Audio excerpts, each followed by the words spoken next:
2 महीने पहले अमेरिकी नेता नैन्सी पेलोसी की ताइवान यात्रा से चीन भड़क गया था। चीन इतना आक्रामक हो गया था कि उसने पूरे ताइवान पर कब्जे की तैयारी भी शुरू कर दी थी। दोनों देशों के बीच युद्ध की नौबत तक आ गई थी। लेकिन अब जो खबर आई है वो एक बार फिर चीन को भड़का सकती है। दरअसल ताइवान के एक बड़े मंत्री पूरे दल बल के साथ भारत पहुंच रहे हैं। ताइवान भारत के साथ मिलकर एक बड़ा फैसला ले सकता है। इस वीडियो में आपको बताएंगे कि ताइवान भारत को ऐसी कौन सी ताकत देने वाला है जिसने खुद ताइवान को चीन से अभी तक बचा रखा है। आपको याद होगा कि कुछ महीने पहले चीन ने ताइवान को चारों तरफ से घेर लिया था। चीन ने एक बड़ा युद्धाभ्यास शुरू कर दिया था। ताइवान के खिलाफ चीन ने अपने लड़ाकू जहाज, युद्धपोत और मिसाइलें सब कुछ तैनात कर दी थी, लेकिन फिर भी वो ताइवान का कुछ बिगाड़ नहीं पाया। ताइवान के पास ऐसी 2 शक्तियां हैं जिसके चलते चीन जैसा बड़ा देश आज भी ताइवान पर कब्जा नहीं कर पाया है।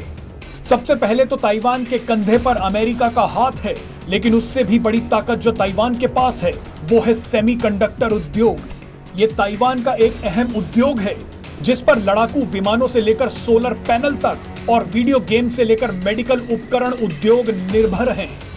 ताइवान का सेमीकंडक्टर उद्योग उसके लिए एक रक्षा कवच की तरह काम करता है। ये ताइवान के लिए एक ऐसा हथियार है जिसे कोई और देश निकट भविष्य में आसानी से नहीं बना सकता। अब ताइवान भारत में सेमीकंडक्टर इंडस्ट्री स्थापित करना चाहता है। ये भारत और ताइवान दोनों के लिए ही गेम चेंजर साबित हो सकता है। ताइवान दुनिया भर में सेमीकंडक्टर का प्रमुख उत्पादक देश है। ताइवान अब सेमीकंडक्टर, 5G, सूचना सुरक्षा और आर्टिफिशियल इंटेलिजेंस जैसे प्रमुख क्षेत्रों में भारत के साथ अपनी विशेषज्ञता साझा करना चाहता है। अब आप अंदाजा लगा सकते हैं कि ये सोचकर चीन की क्या हालत होगी।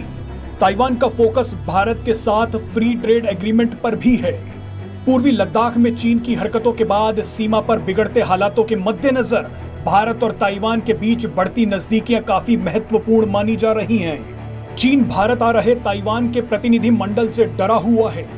पहले जब भी ताइवान के नेता भारत आए तो चीन विरोध जताता रहा है। 2017 में ताइवान का एक संसदीय प्रतिनिधि मंडल जब दिल्ली आया था तो चीन ने चेतावनी भरे शब्दों में कहा था कि भारत को वन चाइना पॉलिसी का पालन करना चाहिए। चीन ने कहा कि भारत को ताइवान के साथ कोई संबंध नहीं रखना चाहिए।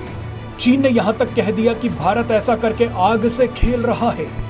वन चाइना पॉलिसी के तहत चीन चाहता है कि जिन देशों के साथ उसके राजनयिक संबंध हैं वो ताइवान के साथ कोई आधिकारिक रिश्ते ना रखे। चीन ताइवान को अपना बताता है और हर हाल में उसे फिर से मिलाने का दावा करता है। भारत वन चाइना पॉलिसी को मान्यता तो देता है, लेकिन ताइवान के साथ संबंधों को भी बढ़ा रहा है। 2014 में पीएम मोदी ने अपने शपथ ग्रहण समारोह में ताइवान के राजदूत को भी आमंत्रित किया था। इसके जरिए चीन को स्पष्ट संदेश देने की कोशिश की गई थी।